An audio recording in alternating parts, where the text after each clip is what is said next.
대한민국 근현대사를 성경적 세계관으로 알리고 전하는 대한역사문화원의 한국 근현대사 바로 알기 특강입니다. 또 조선의 백성들이 짊어진 멍해 중에 하나가 바로 여성 천대와 음란이었어요. 우리는 남존여비라는 말을 지금은 많이 듣지 못하지만 사실 예전에는 이 남존여비라는 사상이 조선시대에 아주 가득 차 있었죠. 남자는 존귀하게 대하고 여자는 비천하게 취급을 했던 게 바로 조선시대였고, 여자들을 그냥 정말 하나의 인격체로 무엇인가 사회 일원으로 여겨졌던 게 아니라 그냥 남자에 의해서 보호받는 대상, 그리고 결혼하고 나면 남편에 의해서 보호받고 자식에 의해서 보호받고 또는 이렇게 남자들을 위해서 수발에 드는 존재, 그런 존재로 여자들을 여겼던 게 바로 조선시대였던 거죠. 그러나 지금 대한민국의 상황을 보면 여자들의 인권이 신장한 것을 넘어서서 이상한 페미니즘으로 흘러가고 있는 것이 안타까울 따름입니다. 이게 조선시대 여인들의 모습이에요. 대부분 어린 나이부터 생업에 뛰어들어서 집안일을 하고 여러 가지 그 식구들을 살리기 위한 여러 가지 행동들을 하는 게 바로 여인들이었어요. 여기 지금 물동이를 이고 있는 그 왼쪽 위에 있는 아이들의 모습은 대부분 어린 아이들이에요. 지금 아무리 나이가 많이 먹어도 10살? 뭐 그 정도밖에 되어 보이지 않는 아주 앳된 아이들. 지금 초등학교 아이들에게 우리가 물 기러 오라고 만약에 그렇게 시킨다고 하면 아동학대로 당장 난리가 나겠죠. 지금 여기 절구에서 이제 방아를 찍고 있는 이 어린 소녀 역시도 그렇게 나이가 많은 나이로 보이지 않고 아주 어려 보이죠. 머리에 물 항아리를 짊어지고 또 오른쪽 상단에 보이는 남자들 사이에 앉아있는 저 여인은 딱 봐도 절대로 나이가 많아 보이진 않죠. 뭐 일찍 결혼을 했거나 아니면 기생이거나. 이렇게 조선의 여인들은 남자들을 위한 보조수단, 놀이개 같은 역할을 했던 게 바로 조선이었고, 남자들은 뭐 웃옷을 벗고 지나다녀도 괜찮은 상황 속에 여자들은 밖으로 나아갈 때 저렇게 쓰개치마를 쓰거나 바구니를 뒤집어 쓰거나 하는 그런 것이 바로 조선이었어요. 개인의 자유를 누리지 못하는 조선 여인들의 모습이 이 사진으로 다 표현을 할 수는 없겠지만 이렇게 조선은 여자의 인권이라는 건 더더군다나 존재하지 않은 나라였다는 거죠. 조선 여인들의 이름에서 그 증거를 우리가 찾아볼 수 있는데요. 이름들이 큰년, 작은년, 끝순, 말년, 언년, 금하니, 섭섭이 그저 생각나는 대로 지어지는 이름들이었어요. 1순위, 2순위, 3순위 뭐 이제 그런 식으로 이름들이 태어나는 순서로 뭐 지어지고, 키가 크다고 그래서 큰년, 먼저 태어났다고 그래서 또 뒤에 태어났다고 그래서 작은년, 마지막이라고 그래서 끝순, 그만해라 그래서 말년, 언년, 그만 섭섭. 정말 이들의 이름 자체만 보더라도 그들이 얼마나 하찮은 취급을 받았었는지 우리가 미루어 짐작할 수 있죠. 또 종말이 2월이, 3월이, 4월이. 2월 달에 태어나면 2월이, 3월에 태어나면 3월이. 지금 누가 자녀들의 이름을 이렇게 짓는 사람이 어디 있겠어요? 그럼 이게 조선시대의 여인들의 가치가 이 정도밖에 안 되었었다는 걸 보여주는 얘기겠죠. 서서평 선교사님으로 불리우는 셰핑 선교사님의 증언에 의하면 이렇게 기록하고 있어요. 이번 여행에서 만난 여성 500명 중 이름이 있는 사람은 10명 뿐이었다. 그나마 이름이 있는 건 조그맣과 같은 그런 뭐 섭섭이, 말년이 그런 이름을 가지고 있는 존재들은 10명밖에 되지 않는다라고 말하고 그냥 아무개 뭐 이제 그렇게 불리는 이율이 더 많았다는 거죠. 조선 여성들은 돼지 할머니, 큰년, 작은년으로 불립니다. 그들에게 이름을 지어주고 한글을 깨우쳐 주는 것이 제 가장 큰 기쁨 중 하나입니다. 라고 선교부에 보내는 편지에 기록하고 있어요. 그래서 실제로 예수님을 믿고 난 여인들은 이름을 얻고 나서 너무나도 행복해했다는 기록들이 많이 나와 있죠. 우리가 이 대한민국에 살고 있는, 특별히 대한민국에 살고 있는 여성들은 우리가 저 조선시대에 태어나지 않고 이 대한민국이라는 자유가 충만한 나라에 태어났다는 것에 감사할 수 있어야 될 줄로 믿습니다. 또한 조선시대에는 여자들이 드나들 수 없는 구역이라는 게 있었어요. 금요, 여자를 금한다라는 거예요. 예를 들어 사당 같은데 뭐 이런 아까 봤던 만동묘 뭐 그런 데는 절대로 여자가 들어갈 수 없어요. 그리고 뭐 도산서원 그런 데 많이 들어보셨잖아요. 그러니까 그런 곳에는 여자가 절대로 들어갈 수 없어요. 그리고 여자가 말이 많으면 어디 여자가 말이 많냐? 그리고 여자 목소리는 담장을 넘어가면 안 된다. 뭐 암탉이 울면 집안이 망한다. 그런 갖가지 이야기들로 여자들은 하나의 인격체로서 존중을 받지 못하고 그저 한 가정의 장식품처럼 여겨지거나 노동을 제공하는 정도로밖에 여자들의 인권이 사용되지 않았다는 게 바로 조선시대였다는 걸 우리가 기억해야 되는 거죠. 지금 우리가 대한민국에서는 여자들이 못 갈 데가 없잖아요. 남탕 빼놓고는 다 가잖아요. 그러니까 그런 거.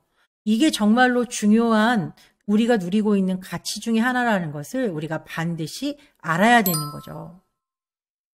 이사벨라 비숍의 증언에 의하면 이런 기록들이 있어요. 조선의 여자들은 남편들이 계속 흰옷을 고집하는 바람에 계속해서 빨래를 한다는 거예요. 냄새나는 하천에서 궁궐 후원의 우물에서 전국 방방곡곡의 모든 물웅덩이에서 아니 주택 밖 실오라기만한 개울이라도 있는 곳이라면 한국의 여인들은 빨래를 하고 있다라고 말하고 있어요. 그러면서 한국의 여자들은 빨래의 노예다라고 말하고 있어요. 여기 왼쪽에 나와 있는 그림에서도 보는 것처럼 물이 있는 곳이라면 여자들은 다 빨래를 하고 있죠. 농촌 여성들에게는 즐거움이 없다고 말할 수 있다. 그들은 고된 일을 며느리에게 전가할 때까지 꾸준히 일만 하는 존재라고 말하고 있죠. 30살에 마치 쉬운 살처럼 보이고 40살이 되면 이가 거의 빠질 정도로 엄청나게 집안에서 일을 감당했던 게 사실은 조선의 여자들이었어요. 개인적인 몸치장? 그런 건 할 수가 없었던 거죠. 사실 드라마에 나오는 몸치장을 하고 고운 한복을 차려입고 그렇게 돌아다니는 거. 일반 평민들도 막 아주 깨끗한 옷을 입고 다니는 건 그건 상당히 과장된 영상이고 실제적으로는 엄청나게 힘들고 정말 고통에 찌든 삶을 살았던 게 조선의 여인들이었다는 거예요. 마지막 줄에 보면 조선에서는 여성의 지위를 한마디로 평가하기란 정말로 어렵다. 정말로 조선의 여자 실상은 어떻게 평가를 할 수 없을 정도로 그 인격적으로 대우를 못 받고 있다는 걸 말해주고 있죠. 이게 바로 조선의 여자들이었어요. 조선의 여인들은 밖으로 나갈 때 그냥 나가지 못하고 항상 머리에 무엇을 쓰거나 여자들의 얼굴을 가리면서 다녀야 했었어요. 여기 북쪽 지방 여인들, 남쪽 지방 여인들이라고 하는데요. 북쪽 지방에서는 이렇게 바구니 같은 것을 써서 얼굴을 가렸고 남쪽 지방의 여인들은 장옷이나 쓰개치마를 입고 이렇게 얼굴을 가리고 다녔던 게 조선시대였죠. 선교사님의 기록에 의하면 조선의 남쪽 지방에서는 부인들이 길을 나설 때는 천으로 만든 쓰개를 써서 얼굴을 가리는데 북쪽 지방에서는 바구니 같은 것을 쓴다라고 말하고 있어요. 이 셔우도울 선교사님이 어렸을 때 이분은 이제 조선에서 태어나서 어머니와 함께 평양에서 그 삶을 이제 살아갔는데요. 어린 시절에 부모님이 이제 사역하시는 이제 교회로 이제 방문을 할 때 주일날 예배를 드릴 때 어른들이 예배를 드리러 들어가면 밖에 여자 성도들이 쓰고 온 그 바구니 같은 가리개가 이렇게 쭉 하고 늘어져 있는 거예요. 셔우도울 선교사님이 친구들과 함께 저 바구니 속에 숨어가지고 숨바꼭질을 하다가 어른들한테 혼이 났다는 기록이 그의 기록에 이제 써 있거든요. 그만큼 아무리 작은 아이들이라고 해도 그 아이들이 들어가서 숨을 수 있을 정도의 크기의 바구니를 여자들이 길을 나설 때마다 항상 쓰고 다녔어야 됐다는 거예요. 조선의 여자들은 이렇게 남자들 때문에 계속 힘든 삶을 살고 있었던 거죠. 뿐만 아니라 조선에서는 정말 어처구니 없는 일들이 엄청나게 많이 일어났어요. 먼저 왼쪽에 있는 사진부터 저희가 설명을 해보자면 특별히 신분이 낮은 여인들일수록 그들의 삶은 사람의 취급을 받지 못했었거든요. 그러니까 백정각시 노름이라는 게 있는데 이 백정각시 노름이라는 것은 백정 여자가 길을 지나갈 때 뭐 양반 남자나 평민 남자들이 그 여자를 지목하면서 내가 오늘 백정각시 노름을 할 거야 라고 하면 그 여자의 옷을 훌떡 다 벗겨가지고 마치 여자를 말처럼 타고 다니면서 온갖 그 여자들에게 수치심을 안겨줬던 아주 있어서는 안 될 놀이가 백정각시 노름이었어요. 이렇게 백정이라는 신분을 가지고 있는 사람들은 사람이 아니라 짐승과 같은 대우를 받았던 게 그 조선의 모습이었다는 거죠. 특별히 여자들은 더 심각한 아픔을 겪을 수밖에 없는 거예요. 또 조선에는 칠거지약이라고 하는 아주 나쁜 풍습이 있었는데 아내를 버릴 수 있는 근거였어요.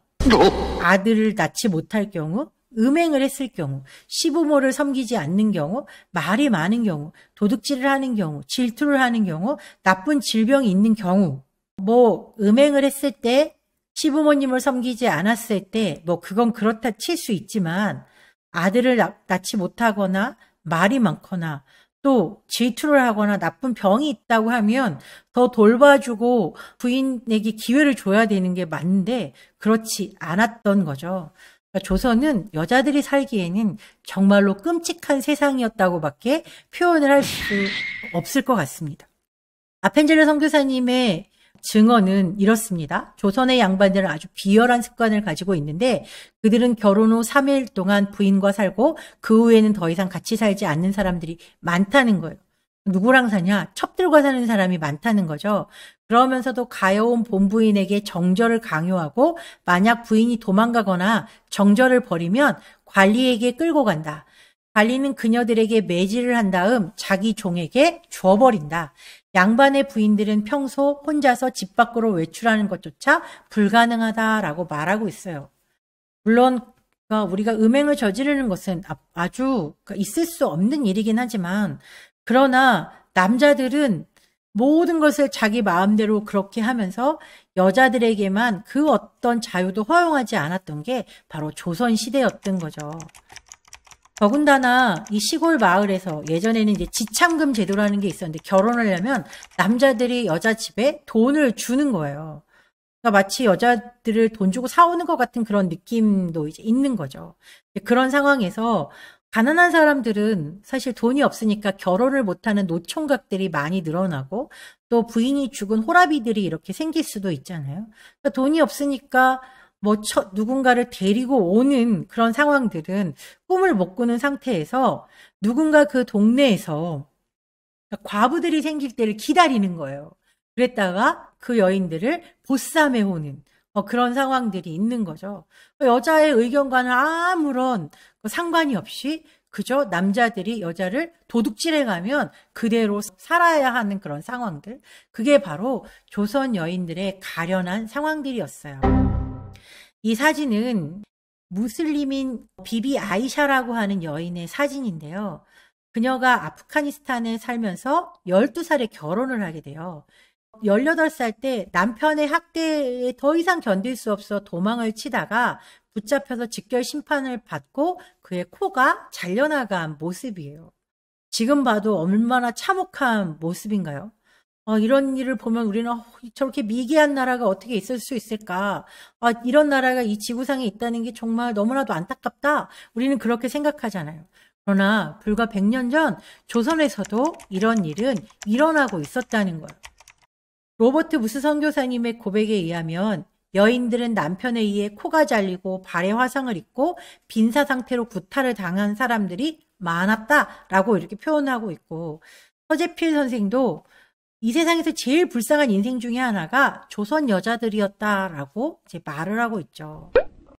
이 사진은 보구여관이라고 하는 우리나라 첫 간호학교의 졸업사진인데요. 오른쪽에 있는 김마르다라는 분의 얼굴을 자세히 한번 살펴보면 그녀의 코가 조금 이상하다는 것을 발견할 수 있어요. 마치 아까 비비 아이샷처럼 남편에 의해서 코가 잘려나간 거죠. 조선시대에도 남편들이 자기의 화를 참지 못해서 다리미로 여자들의 얼굴에 상처를 입힌다든지 그 다림질하는 인두로 여자들을 학대한다든지 그렇게 코를 잘라버린다든지 하는 아주 악한 행태들이 엄청나게 많았다고 합니다. 이게 불과 100여 년 전 우리들의 모습인 거예요. 이렇게 조선의 여성들 또 많은 사람들은 자신들의 인권이라는 것은 누리지도 못한 채로 이렇게 비참한 종의 멍에를 메고 하루하루를 살아가게 됐던 거죠. 또한 조선 백성들이 짊어지고 있던 이 모든 멍에들의 근본이 될 수 있는 것이 바로 미신과 제사, 우상숭배였습니다. 마을 곳곳마다 선앙당, 성황당, 또 이렇게 장승들을 만들어 놓고 또 저렇게 사당을 만들어서 문중 사람들이 가서 제사를 하고 뭐 이제 그런 거, 또 무당 구슬하는 그런 일들이 사실은 비일비재했던 게 조선시대였어요. 제사도 얼마나 많은지 가족들이 지내는 제사, 문중의 제사뿐만 아니라 왕이 주관하는 종묘 제례까지 어마어마한 이런 제사와 미신의 풍습들이 조선을 꽉 잡고 있었죠. 우리가 조선의 양반들이 가지고 있었던 생각 중에 관혼상제라는 것, 우리가 그런 허례어식들과 더불어서 이 중국의 유교를 숭배하는 그런 사상들이 같이 합쳐져서 이런 제사의 문화나 우상숭배 문화가 아주 조선에 들끓고 있었던 게 이 조선 시대였던 거예요. 더군다나 고종이라는 사람은 이모군란 당시에 민비가 도망을 갔다가 궁으로 다시 돌아올 것을 점쳐준 무당에게 진령군이라는 군호까지 내려주면서 이 여인을 위해서 이렇게 북묘라는 집까지 내주었던 게 조선의 임금이었어요. 무당한테 물어보고 정치를 하는 임금. 이게 바로 조선시대였던 거죠.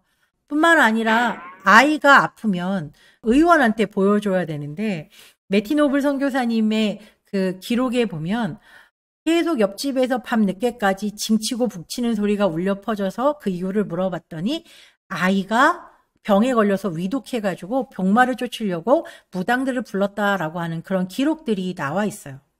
이게 조선시대에는 사실 이 구탈 비용이면 아이들을 병원에 데리고 가는 게 맞는 상황이었겠지만 이런 일들이 조선은 비일비재하게 일어났던 거죠. 성경은 우리에게 이렇게 말하고 있어요. 사람마다 우준하고 무식하도다. 금장색마다 자기의 만든 신상으로 인하여 수치를 당하나니 이는 부어 만든 우상은 거짓이요 그 속에 생기가 없음이라. 그것들은 헛것이요 망령되이 만든 것인즉 징벌하시는 때에 멸망할 것이다. 밑에 있는 것은 똑같은 내용을 이제 우리말 성경으로 좀 쉽게 이제 보도록 해놓은 건데요. 우상들은 헛것이라는 거죠. 아무리 그들에게 절해봤자 아무도 그들은 우리를 도와줄 수 없다는 걸 성경은 우리에게 말해주고 있어요. 이렇게 하나님이 아닌 우상을 섬기는 나라. 그래서 가난과 질병 속에서 날마다 죽어가는 나라. 무능한 왕 때문에 백성들은 종의 멍에를 지고 신분제도 때문에 더 그 무게가 가해진 나라. 이게 바로 조선이었습니다. 이런 조선에 이렇게 모든 것이 괴로움 속에 있는 이런 조선에 하나님께서는 계획을 가지고 계셨어요. 더 이상은 이 민족을 이렇게 두지 않으리라. 마치 하나님께서 이스라엘 백성이 애굽에 종살이할 때 그들의 울부짖는 소리, 그들의 기도 소리를 들으시고 모세라는 사람을 세우셔서 애굽을 탈출하게 하셔서 가나안 땅에 들어가게 하신 것처럼 하나님께서는 이 어둠의 땅, 이 죽음의 땅에 자유의 빛을 주시는 복음을 선물하기로 작정을 하셨던 거예요. 마태복음 4장 16절에 기록된 대로 흑암에 앉은 백성이 큰 빛을 보았고 사망의 땅과 그늘에 앉은 자들에게 빛이 비추었도다 라고 말하고 있죠. 하나님께서는 그 복음의 빛을 우리에게 주시기 위해서 이런 선교사들을 보내기로 작정하셨죠. 귀출라프, 토마스, 여기에 나와 있는 선교사님들 뿐만 아니라 정말 많은 선교사들이 이 조선의 자유를 잃어버린 백성들에게 자유의 빛이 되는 복음을 전해주기 위해서 복음을 들고 순종하여 이 땅 가운데 오게 되는 것이죠.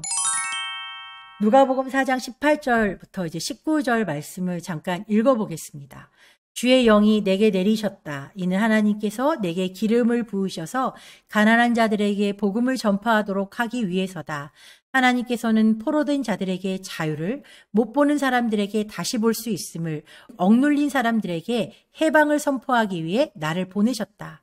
주의 은혜의 해를 선포하도록 하기 위함이다. 예수님의 이 고백은 선교사님들에게 이어지고, 선교사들은 억눌린 조선의 백성들을 구원하는 일에 기꺼이 순종해서 이 자유를 선포하기 위해서 조선 땅으로 오게 된 거예요. 하나님께서 우리에게 주고 싶은 이 복음의 핵심은 바로 자유입니다. 하나님께서는 이 선교사들을 통하여서 먼저 죄로부터 자유를 이 조선 땅에 선물해 주기로 작정을 하셨죠.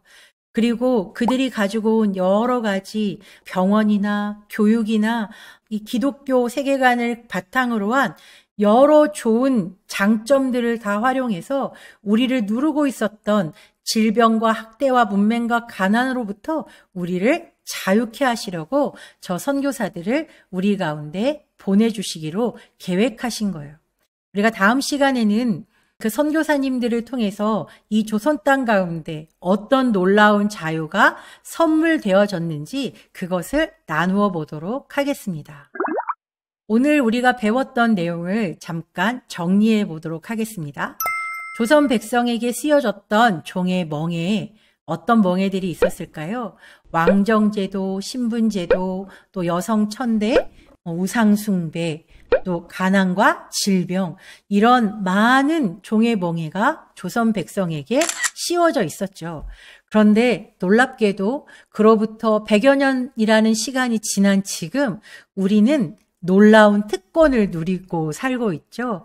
바로 국민 주권, 개인의 자유와 또 기회의 평등을 우리는 선물 받았고, 이 법치라는 것으로 이 모든 혼란을 잘 정리해 가면서 우리에게 이 놀라운 자유가 선물되어진 것이죠. 오늘 우리가 이렇게 놀라운 특권을 누리고 있는 사람들로서 이 자유를 제대로 지켜내는 것, 그것이 우리의 사명이라고 생각됩니다. 오늘 강의는 여기서 마치겠습니다.